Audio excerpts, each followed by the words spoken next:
I'd like to welcome everybody to today's presentation on developing hardiness and resilience.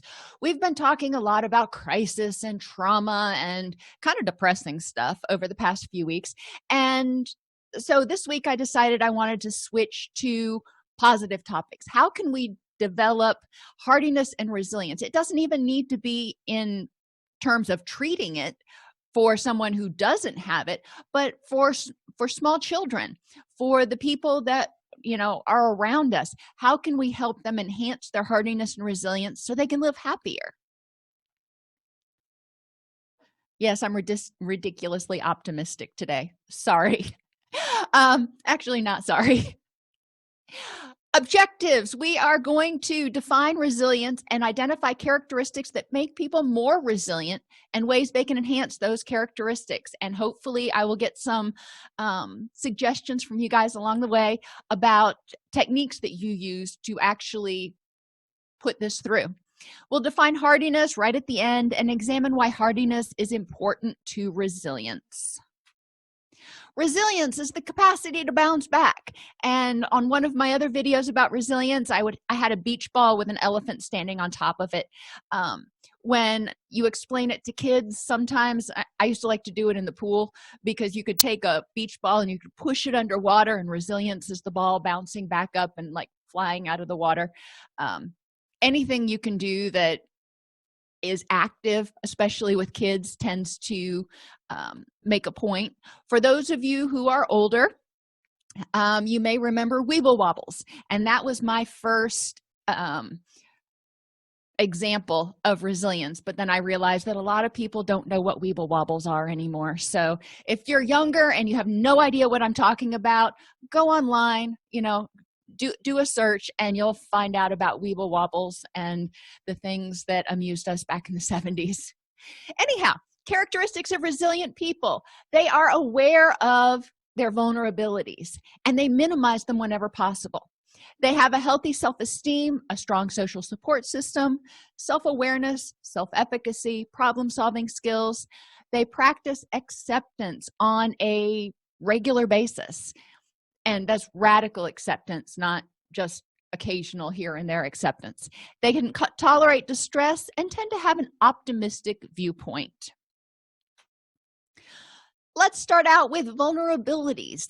We want to help people become aware of all of their vulnerabilities. And a lot of times we start out with emotional vulnerabilities. What things make you sad, angry, distressed, feel guilty? You can list all those dysphoric emotions and have people identify what makes them feel that way.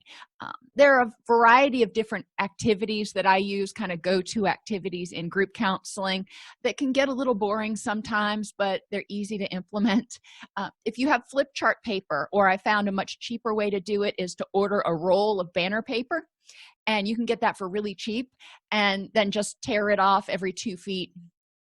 Anyhow, and then you can hang that up on the wall and identify, like on one of them you would put guilt, and another one you would put anger, and another one would put resentment. You see where I'm going?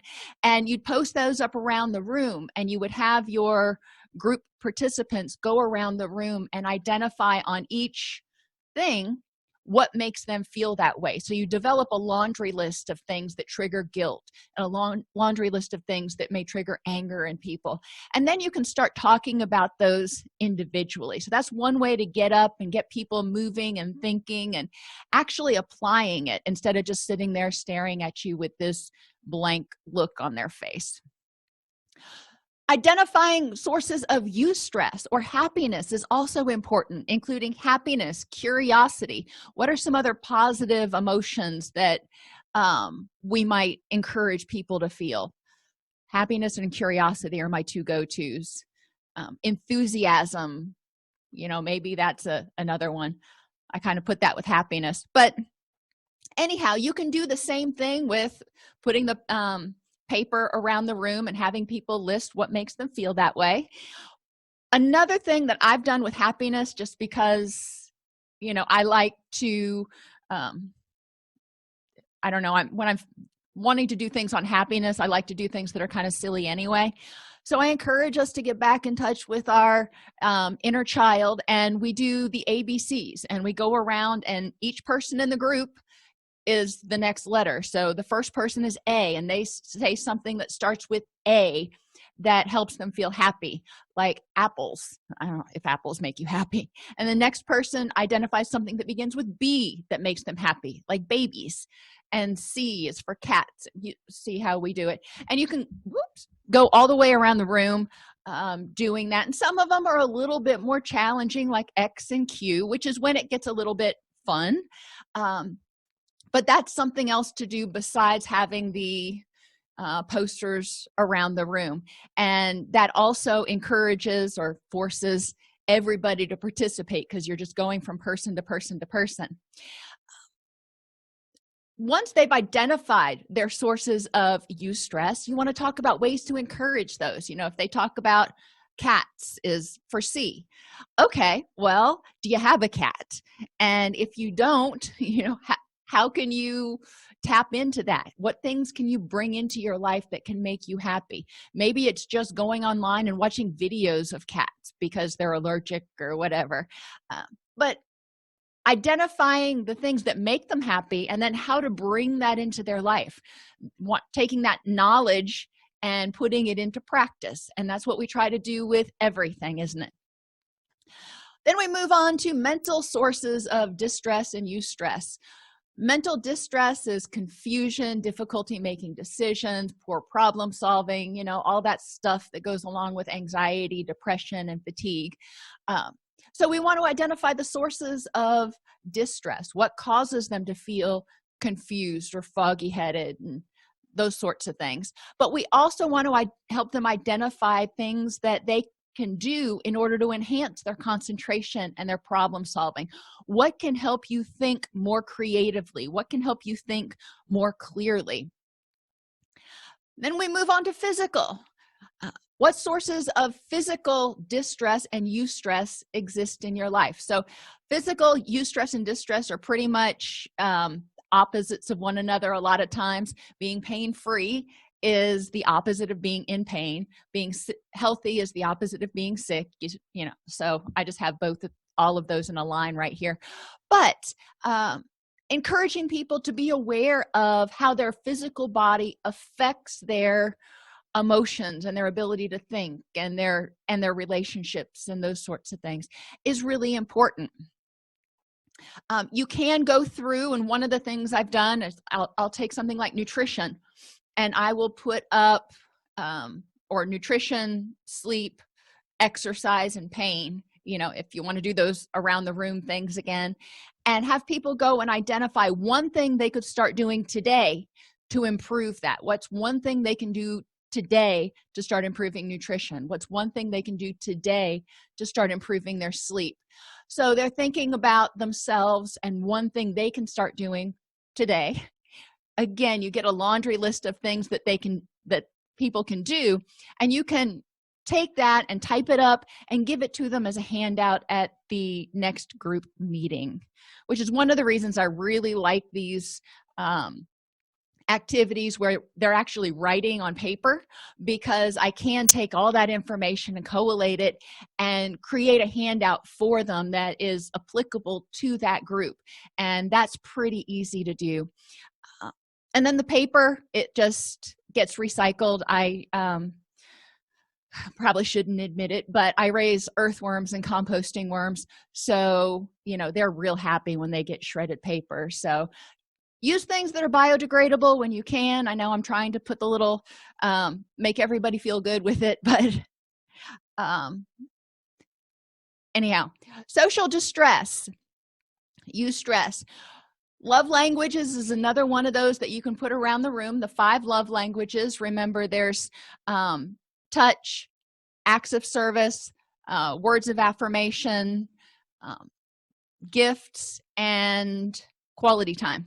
I really need to create an acronym for that because I always struggle remembering all 5 of those. However, you can do each one of those on a list and have people identify what they think would fit or something that they could do for people in each one of those love languages, because sometimes it's hard to come up with ideas for, what would I do for quality time? I have no idea what that means. And that's a place where people, when they're at that station, they can talk amongst themselves, and then you can talk as a group about, what they came up with. Effective communication is essential for preventing distress in relationships and personal distress. I find it's easiest to identify keeping notes, if you go back over your progress notes, or if you write things down, or you can just ask people as they're coming in that day to write down on the whiteboard or on an index card or something. One thing that has caused problems, one communication issue that's caused problems in their relationship, in any relationship, and then you can talk about how you would communicate about it. So if it's they have difficulty communicating about cleaning, they fight all the time, or they argue all the time about cleaning up around the house. Well, okay, so that's one of them. If they argue a lot about punctuality and time management, that could be another one. If they argue about how each one spends their free time, for example, that could be another one. So then you have three issues that often cause conflict in relationships, and you can rehearse in group effectively communicating. You can have people do the skits or role plays or whatever you want to call them. So it can be fun, but it's also a way to help people identify pressing issues that cause conflict, where there's difficulty with effective communication, and rehearse that in session in order to enhance self-efficacy, encouraging them to feel more confident and competent in their ability to approach their significant other, their friend, whatever, and have this discussion and get their needs met. Authenticity, you want to talk about what that looks like. Part of that is mindfulness and encouraging people to figure out what they need and develop the willingness to be authentic and state what their needs are. And if they're afraid to do that, explore why. Helping them identify positive people in their life. And I enjoy doing this in my group. I have each person identify one positive person in their life and tell us why that person is positive, because it creates a lot of positive energy in the room when somebody's talking about, oh, my friend. And, I've given the example of my best friend from college. She was just the most positive person. Every time you interacted with her, everything was amazing or awesome. She was never just fine. And she just brought such energy to the room. And when you go around the room and you have people talk about a positive person in their life, and give examples of how that person is positive, it really creates a positive energy even without those people being there. So I like doing that just to get the feeling of what it's like. And then we process at the end, what does it feel like to think about being around people that are that positive? Gratitude jars, and I love these. It's an activity that I just gave for people to do, especially if they're home right now because of self-quarantine or whatever, and they're stuck inside with their family members or at home with a bunch of family members 24/7, and they're starting to go a little stir crazy and get a little bit irritable. Have each person create a jar for themselves. So I'd create one for me. My daughter would create one for herself. You see where we're going. And every day, every other person in the house has to put something in your jar that states what they are grateful for about you. So that is a way to encourage people to remember, I am grateful for my daughter for these reasons. I'm grateful for my son for these reasons. Even if he grated on my every last nerve today, which he didn't, but if he did, I could remember that. And that forces me to turn my mind, as Linehan would say, to focus on what I appreciate about that person, and recognize that, yeah, things are maybe tense right now because we're all a little tense. So gratitude jars can be awesome, and those are things that people can keep with them forever. So these jars get progressively full. If you keep doing it every single day for a year, then you're going to have, at least 365 notes in there. Unless there are multiple people in your household, you may have over 1,000 little things that people were grateful for you that day.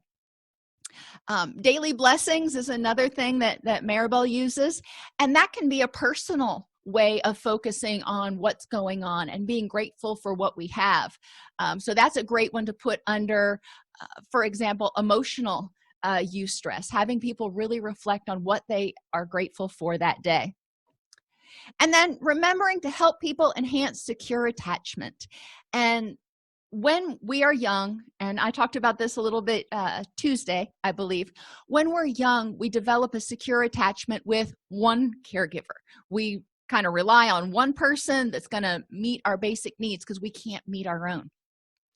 As adults, we're able to meet our own basic needs most of the time, so we're less dependent on one person. We're less, it's less crucial, but we do need other people, and we need multiple other people in our life. And they find that adult attachment usually occurs across multiple relationships. So you may have multiple people that you reach out to for different reasons, and they fill different purposes in your life, for lack of a better word. And the acronym that I created just to kind of help you remember what is required for a secure attachment is CRAVES. Consistency. We need to be there for each other. If I know that if I call my friend Rita at 10 o'clock today or at 2 o'clock in the morning, she's going to be there. She is consistent like clockwork. We need to be responsive to each other. So when somebody is having a bad day or a good day, we are responsive and we're like, hey, let me hear what you've got to say. There's a difference between picking up the phone and just, and being responsive. We need to pay attention, and that means nurture that relationship even when something's not wrong, especially when something's not wrong. Relationships need to be nurtured. They need to be fed, just like plants do. Provide validation and empathy to one another, that our feelings are our feelings and they are right because they are ours. Provide encouragement, support, and solution generation. And there are other classes on the YouTube channel that really go in depth on enhancing attachment, but I do like to bring up that acronym because it's easy to remember, and it's one of those that is easy-ish to help people embrace. And environmental distress and eustress. Look around. What things do you see, smell, or hear that make you unhappy? I came home the other day, and it's been raining a lot here in Middle Tennessee, and the dogs had just come in from being outside playing, and it smelled like nasty wet dog. The whole house smelled like nasty wet dog. And that was the first thing that hit me when I walked into the house, and I was just like, oh no, this isn't going to work. Because that makes me grumpy. I'm very big on smells. So before I did much of anything else, I had to go around and Febreze everything, air it out a little bit. But being aware of the things in your environment that cause you distress and taking care of them so they don't sit there and cause you distress. If I see a dust bunny under my husband's easy chair, it drives me crazy. I have to get up and do something about it, or I'm going to keep looking at it going, that's bothering me. Well, just when you notice something that's distressful, get up and take care of it. But also add things in your environment that add positivity, sights, smells, and sounds. One of the things I did in our house, you can order the throw blankets that are woven, but they have like a Thomas Kincaid print on them, and attach. You can either whip stitch it with clear thread, or you can use just regular sewing pins. Attach a strip of material across the back edge, and then you can actually put a curtain rod through it and hang it up like a tapestry. It's not it doesn't look like one of those $2,000 tapestries, don't get me wrong, but that wouldn't look like it fit in our house anyway. So, that is one way you can add some pretty things if you're not real big into paintings or you want to be able to change things out periodically. You can add that to your environment, to your walls, whatever. People who are resilient have strong self-esteem. They have the ability to provide self-validation and self-acceptance. They don't necessarily need somebody else to always do it.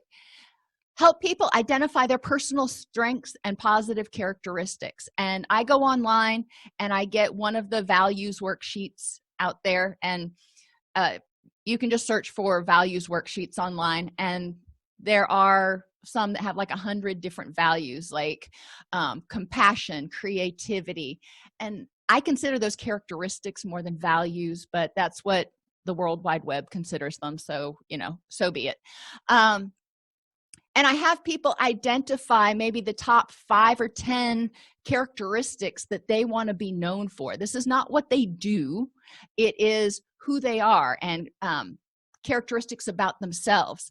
And then depending on the group, I've done acronym beads where we've gotten the little kids beads that have letters on them. You can even get the ones that glow in the dark. That's kind of cool if you're working with little kids, younger, like teenagers and stuff. And they can string together beads either in a row like you would use for prayer beads or something, or they can make a bracelet out of it that and the letters that they use represent the first letter of a positive characteristic that they have. So they can make a little bracelet instead of WWJD, which was one that was out for a long time. People can create a acronym bracelet that represents their strengths. They can look down, they can focus on it. Or if it's just a string of beads that they carry with them, they can pull it out when they get stressed to remind themselves of their good characteristics. They can use the paper fortune tellers. You remember we used to use these in middle school, I think, elementary, middle school. And I put a little picture down there in case you didn't know what I was talking about. But you can put your personal strengths and positive characteristics under that, and you can go through the activities of pick a number, pick a letter, pick a color, however you used to do it in school, and each time you're going to end up opening to one of the strengths that you have to remind you of what strength that you have that day. You can also have your kids do it. It's a fun thing to do if you've got little kids at home. Encourage people to separate who they are from what they do. I am a therapist. I am a teacher. However, those are things that I do. If I quit being a teacher, I'm not going to quit being compassionate. I'm not going to quit loving to learn. I'm just not going to be doing a particular activity anymore. And recognizing that is really important for a lot of people to remember who they are, even if they have setbacks. Explore their thoughts about why other people's opinion matters. A lot of people who are less resilient desperately crave that external validation. They look for other people to tell them they're okay. When we have strong self-esteem, we love it when other people say, oh, you're awesome. But by the same token, we're able to look at ourselves in the mirror and go, you know what? You're okay. If they place a high priority on other people's opinions, it's important to look back at maybe prior childhood traumas or how they were raised to see where they got the message that they needed to please, quote, everybody all the time. We also want to explore their attributions, internal and external attributions. Now, this can be good or bad, depending on what you're attributing. But if something goes wrong and you have an internal attribution, then you think it's about you. If it is global, it means it's about you all the time. And if it's stable, it means it can't be changed. So if I'm walking along the street and I trip, an internal global stable attribution would be that I'm a klutz. And that really can't be changed. An external specific changeable attribution would be that I wasn't paying attention and there was a crack in the sidewalk. So if I start paying attention to those external factors, then I won't do that anymore. So it's more specific to that particular situation.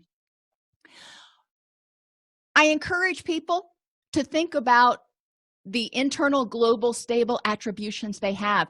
The good ones are great. That I'm creative. That is part of me. That's internal. I'm creative about most things. And that's relatively stable. I don't get uncreative most of the time. I tend to be a little bit kind of outside the box. And that there's nothing wrong with having a global internal stable attribution for that. But when we have negative global internal stable attributions, like I'm stupid, though, that is definitely a problem. For me, I've shared with you guys before that I'm not great in math. So specific, external, and changeable. Math is, internal, actually. Math is not my strength. I recognize that. That's not a quality that I possess. It is specific to math. I'm good at a lot of other things, but math is not it. And is it changeable? Well, yeah, I think it probably is if I got a tutor, but that's not something that at this point in my life I'm really, really willing to do. Recognizing that just because I'm bad in math, calculus, once they started adding, Greek symbols, I was all over it. Recognizing that just because I'm bad in that area does not mean that I am stupid all the time. That's a horrible thing to say anyway, but that's global and stable. Recognizing that it has to do with one particular thing that is not a strength. Social support systems are also essential for resilience. They are our greatest buffer against stress and sometimes our greatest cause of stress. Encouraging people to examine their social support system to identify whether it is healthy or unhealthy. Openness, empathy, compassion, cooperation, respect, and trust are all characteristics of healthy relationships. Encourage people in your groups to think about, number one, what does that look like? What does it look like to be open in a relationship? What does that mean? And think about your 3 most important relationships. And I love the number 3. I don't know why, but that's what I usually use. Think about your 3 most important relationships. Are you open in those relationships? And then we go through empathy. We talk about what empathy looks like and whether there's two-way empathy in those sorts of relationships. I had somebody the other day didn't know what a teeter-totter was, which made me feel old. But teeter-totters used to be present on the playgrounds a long time ago. I guess it must have become a liability. And it's basically a board that sits on a pivot thing, and one kid sits on this end and the other kid sits on this end, and you bounce up and down. When one kid goes up, the other kid goes down, and vice versa. And a lot of times that's how relationships are. Sometimes one person will need a whole lot more effort and energy because they're in a crisis, but then other times seesaw, thank you. You may know it better as a seesaw. But in relationships, sometimes people need more energy because they're in a crisis, but then hopefully when the other person's in a crisis, this person has some reserves to be able to be there to help them, and they balance each other out and they can work in harmony. Anyhow, I go through each of these characteristics of healthy relationships and have people think about those 3 relationships that are most important and whether those relationships have these characteristics and how they could enhance these characteristics in those relationships. So maybe they already are open in their relationships, but how could they enhance that? How could they enhance their empathy or compassion? Most of the time, I'm not going to say all the time, but most of the time, we can reflect on our relationships and say, you know what? I'm not doing my 100% best with that. I could be more open, or I could be more empathetic sometimes, or cooperative, or whatever it is. So encouraging them to think about how they could, do that a little bit better. Maybe they're already doing it, and that's awesome, but how could they improve upon that to enhance and grow that relationship? Strong social support systems also require us to know how to deal with unhealthy people. And the four biggest ones that seem to come up with the people that I work with include negative people. And these are people who are just, they see negative in everything. They feel like the sky's falling all the time. You can say it's sunny and they would say, the UV rays are going to kill us all. You could say it's raining and they could say, it hasn't been sunny in days, I'm depressed. So we do want to help people identify the negative Nellies, as May puts it, and be willing to figure out how to deal with that. I had somebody in my family who was like that. And, retrospectively, I realized that, he had a lot going on and was in a lot of pain all the time and everything. So I understand more now that I'm an adult why he may have been so negative. However, it's important to recognize when you're around somebody who's negative a preponderance of the time that it can be really draining. So how do you protect yourself? How do you buffer yourself from that negativity? And what can you do? You're probably not going to change them. So what can you do to keep yourself from being dragged down with them? Critical people are a little twist on the negativity. Negative people tend to see negativity everywhere. Critical people just see negativity in you. And they want to be critical of every single thing you do, or a lot of things you do. And it's important to recognize that some people are well-meaning. Some people are doing it to make themselves feel better. There's a lot of reasons people may be being critical. But what's important is to hear the information, hear what the person says, take what's useful and leave the rest. Sometimes what they say may not be useful at all.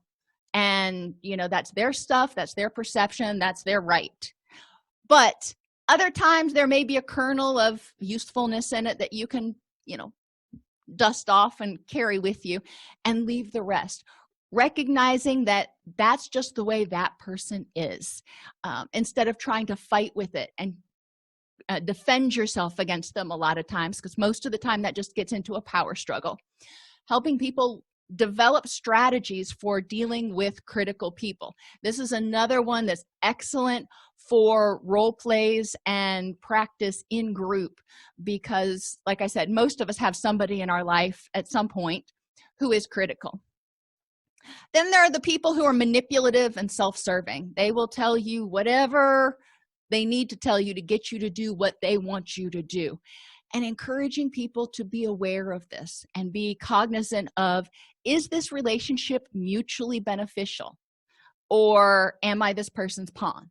And I can't make that decision for anybody, but it's important for people to really be able to evaluate their relationships and make sure that they are in a healthy, two-way street kind of relationship, but also that they're not being manipulated, they're not being lied to or, puppeteered. And then you have just the plain old untrustworthy people that will lie for whatever reason. There could be a lot of reasons, and I'm not speculating. I'm not going to think that necessarily they were intending to be mean. It could be their own pathology. For whatever reason, though, they are not trustworthy. And instead of trying to figure out the whys and get upset about why this person is lying to you, how can you protect yourself from people who are untrustworthy? Developing the skill to notice and become aware of untrustworthiness and protect yourself is a really important skill in resilience, because if you're relying on your social support system and they're not trustworthy, they're critical, manipulative, and negative, then you're going to have a hard time bouncing back. You want that soft, fluffy cushion there that bounces right back up with you. Self-awareness is the next characteristic, and we want people to be aware of their temperament. And they can go online to, I think it's Kiersey.org. could be .com, I can never remember, and take a brief version of what used to be the Myers-Briggs to learn a little bit more about their temperament and what they need and what types of environments they prefer, what types of careers they prefer. There's a lot you can learn about yourself and what types of situations create stress versus what types of situations are more in line with your preferences, in order to create a life that is less stressful. If you know that being in this environment is extraordinarily stressful to you and you have options, then by all means, you may want to look at those options instead of trying to choose the most completely stressful environment possible. Self-awareness also pertains to being mindful of our needs and wants in the moment.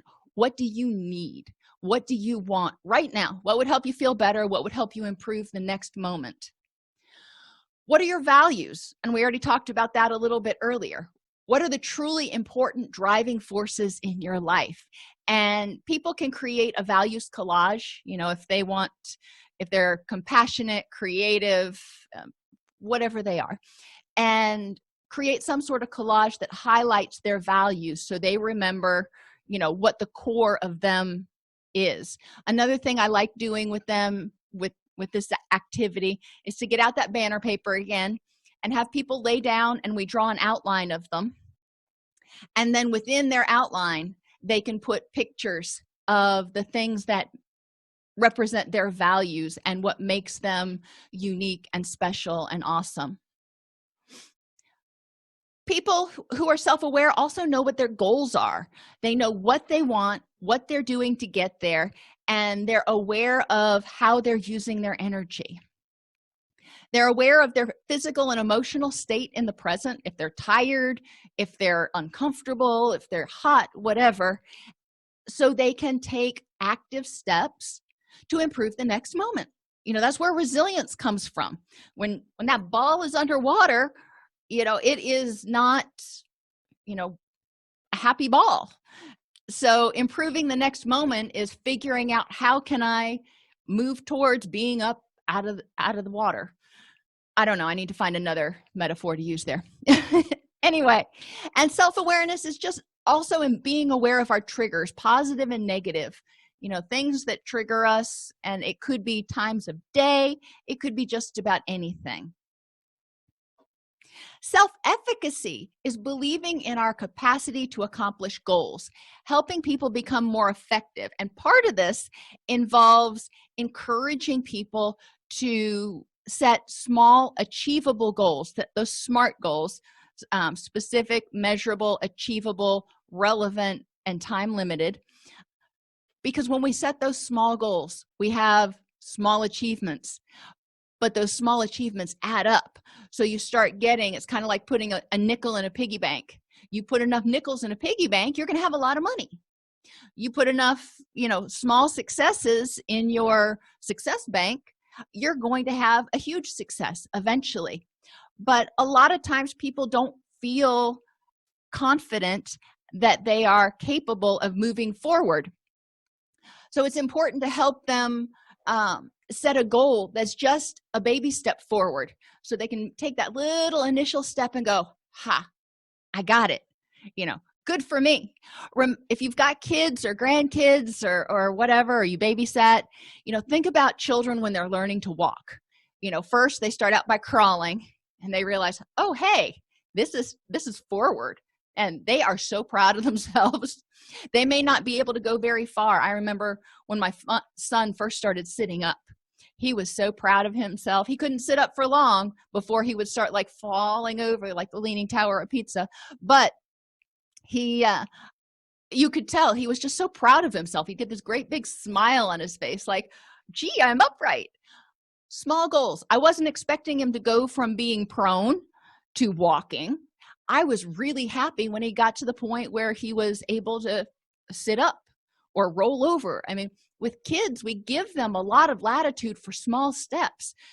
Somehow we forget that along the way for ourselves. We want to encourage people, in order to enhance their self-efficacy, to identify themselves as survivors, not victims. of circumstance. This happened to me and I survived it. I have emerged from adversity instead of crap's always raining down on me. So there's a way of viewing it as being helpless and hopeless, and there's a way of viewing it as these are experiences that have made me stronger and more effective. Hardiness goes along with self-efficacy to a certain extent. Hardiness is a combination of commitment, control, and challenge.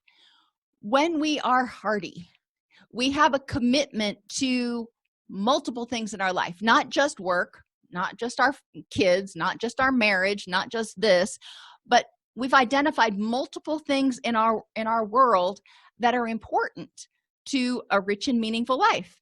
And we recognize that, okay, one thing may not be going so well right now, but we're committed to continuing on because we have all these other things that are also going well. This one may not be, but I'm still committed to making sure that I keep moving forward in all these others. A lot of this research, or the research that I was a part of when I was in graduate school, was done with people who were recovering from open heart surgery. And these people were, frustrated or scared because they had to have open heart surgery. However, the ones that were hardy, they were committed. They would talk about being grandparents or parents or what they did for their job or their dogs, or, they recognized that there was more to life than just, their ticker. And it was important for them to heal themselves so they could get back to all those other things that they were committed to. And we can help people see addiction or depression or anxiety the same way. It's important for you to recognize why it's important and why it is important to you to deal with this illness or issue, so you can get back to all of those other things in your life that you're committed to. Control involves a realistic understanding of what's within their control. Going back to the heart patients, they couldn't control the rate at which their arteries had already hardened, that, or whatever the problem was. That was just the way it was at that point. But they could control, henceforth and forevermore, their exercise and their diet and their stress levels and other things like that. So they could prevent it from happening again. They couldn't control the fact that it already happened. And they could follow the doctor's directions so they would have a full recovery and get out and be able to get back to those things they were committed to. Same thing is true for mental health or addiction issues. And challenge is viewing things as an opportunity to learn. It's not too easy, but it's not overwhelming, and it's an exciting opportunity. Instead of viewing physical therapy or whatever you've got to do after surgery to fully recover as drudgery, viewing it as a challenge. I always listen to what the doctor says, after I've had surgery, and if they say it'll be 6 weeks before you can do it again, in my mind, I go, I'm going to do it in 4, just because that's the way I am. But I view everything as a challenge, and viewing things as challenges means you view them as accomplishable tasks, something that can be solved or resolved, which can be helpful. And when you see things as being solvable and resolvable, you see that you do have control over parts of them, and you recognize how addressing the issue is important so you can focus and maintain your efforts on all of the things that you're committed to. Then that helps you be more resilient. You're like, okay, I got this, or I need to do this, or I can do this. Problem-solving skills is the ability to conceptualize problems and brainstorm solutions. That's pretty simple right there, but for some of us, it can be a little bit more difficult. Getting outside the box and figuring out, okay, how can we actually solve this problem here is difficult for some people. I tend to, like I said earlier, I tend to be kind of an outside the box kind of person anyway. It's harder for me to get in the box and look at the simple solution. But that's where, my social support network is helpful, because they can kind of rein me in a little bit. but being able to identify issues and say, okay, I see this as an issue right now. What are 4 ways we could solve it? Notice I didn't say 3. That was real outside the box for me. I'm goofy today. Sorry, y'all. Willingness to seek out help. A lot of times we can solve our own problems, but there are times where we do need other people's input or assistance or suggestions, and that's okay. We need to be willing to say, this is outside my pay grade. And then once we have the ability to do something and we're willing to do it, then we need to actually do it. Having the ability to exercise and having that gym membership and, being willing to exercise is great. But if I don't ever go to the gym, it's not going to do me any good. So we need to be ready, willing, and able. Acceptance and encouraging people to recognize that radical acceptance is such an important skill, because sometimes things just are. They are unfortunate. They are inaccessible. They are unchangeable. They are unfair. And I just did some work with a group the other day that was dealing with something just like this. And it was unfortunate what had happened. And there was just no good, positive explanation for it. It was. And it sucked. And it was what it was. We couldn't change it. And that's where that radical acceptance comes in, noticing the situation, noticing how you feel, and accepting how you feel about it without judgment, and then deciding, okay, well, there's no explanation for this, and it's a really awful situation, and I can sit here and I can think about it, and I can get angry, and I can keep searching for solutions, even though I know there's likely no ready answers. Or I can identify ways to improve my next moment. What else could I do in reaction to this situation besides try to find answers? And willingness to accept life on life's terms without judging or trying to change the unchangeable. This situation that we've got going on right now, and the situation we have every year when the flu happens, viruses are going to come and go. We're going to have the flu. We're going to have things that come and go. We're not going to be able to change that. We don't live in a germ-free bubble. But what things can we change? There are things we can do that we can empower ourselves to do to feel safer, which is where resilience comes in. Instead of the unresilient person would say, I throw up my hands, there's nothing I can do, we're all going to die, which is not a helpful way to think. The resilient person would say, okay, this flu comes around every year. What can we do henceforth and forevermore to prevent ourselves or protect ourselves as much as possible? They dedicate their energy to things over which they have control. Distress tolerance, and we've gone over these skills a lot. There are lots of videos on the CEUs channel on distress tolerance and emotion regulation, so I'm not going to go into them in depth right now.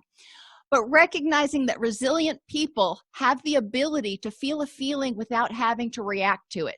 I can be angry and not have to react. I can be, sad and not have to react. I can cry if I want to, but there's nothing that I have to do necessarily. Recognizing, being mindful and saying, I am angry, or I have a feeling that I'm angry right now, or I'm angry, but I can choose whether or not to stew in it. Encouraging people to develop statements that they can use when they notice, when they're in that noticing mindfulness place. What statement are they going to use to identify how they feel and help them get into that place where they can let the adrenaline kind of drain off a little bit so they can think more clearly.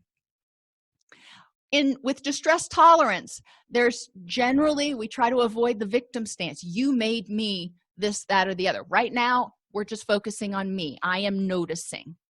There's no active attempt to change it at this point. I'm noticing I'm angry. At this moment, I am not trying to change it. I'm just trying to figure out how I feel, what I need. And I'm recognizing that the feelings are there to tell me something, and fighting them or nurturing them only prolongs them. So I notice it, and I don't try to change it right away. I notice it, and then I take a moment to say, okay, what is the next thing I can do to improve the next moment? This moment is gone. How can I improve the next moment? I don't have to stay stuck in the mud. And finally, optimism is finding that silver lining. And people who are resilient tend to be optimistic. They view failures as learning opportunities, or just one way not to do it again. And these are really fun to failure, especially if you go online and you can find different quotes about failure and identify different ways of viewing failure, as opposed to viewing it as something that is devastating, viewing it as a learning opportunity, as evidence that you stepped outside your comfort zone. There's lots of different ways that we can view failure. Encourage people to look at relationships with compassion. Or rainy days. Some people see a rainy day as gloomy and nasty and wet and mucky, and trust me, that goes through my mind when the dogs are running through the house with their little muddy paws. However, the other part of me says, cool, I won't have to water my garden this week, and guess what? If I go out right after it stops raining, I can wipe down my car. So God not only watered my garden, but he also washed my car for me. So score there. Whatever it takes to help you view what's the positive that can come out of this. Sometimes we have life changes, and instead of seeing it as a crushing end or blow to that part of your life, you can view it as an opportunity to find a new direction. Things happen, and sometimes they are expected, sometimes they are unexpected, but they can't be changed. Once they've happened, they've happened. So instead of viewing them as oppressive and shattering, viewing them as an opportunity to, as Mary Bell just said, reinvent yourself, find a new direction. Resiliency is the capacity to bounce back, and it's a quality we can enhance in our clients while also helping them reduce distress. I like to teach resiliency from let's identify what's going awesome in your life and how can we make it awesomer. And I don't think that's actually a word. Resilient people are aware of their vulnerabilities. They're aware of what makes them feel bad, and they work hard to minimize those vulnerabilities whenever possible. They have a healthy self-esteem. Between writing notes, filing insurance claims, and scheduling with clients, it can be hard to stay organized. That's why I recommend Therapy Notes. Their easy-to-use platform lets you manage your practice securely and efficiently. Visit therapynotes.com to get 2 free months of Therapy Notes by just using the promo code CEU when you sign up for a free trial at therapynotes.com.